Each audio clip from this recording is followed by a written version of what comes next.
ছেলেরা, অনুসর্গ একটি প্রত্যয় সাধিত শব্দ। অনুসর্গ একটি প্রত্যয় সাধিত শব্দ। এই অনুসর্গ শব্দকে আমরা ভাঙি অনু উপসর্গের সাথে সৃজ ধাতু আর অপ্রত্যয় মিলিত হয়ে অনুসর্গ শব্দটা গঠিত হয়েছে। তাই অনুসর্গ একটি প্রত্যয় সাধিত শব্দ। অনুসর্গ একটি শব্দ বিভক্তির ন্যায় ব্যবহৃত হয়। শব্দ বিভক্তির ন্যায় ব্যবহৃত হয়ে থাকে অনুসর্গ। মনে রাখবে, প্রাতিপদিকের পরে বসে। অনুসর্গ কার পরে বসে? প্রাতিপদিকের পরে বসে। অনুসর্গ কে, র, রে এবং এর বিভক্তির পরে বসে। অনুসর্গ প্রাতিপদিকের পরে বসে।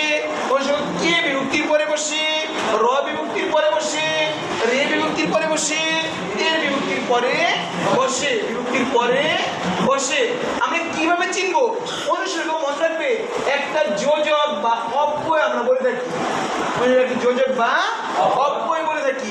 খেয়াল করো, প্রাতিপদিকের পরে যে বলছে, প্রাতিপদিক মানে কি?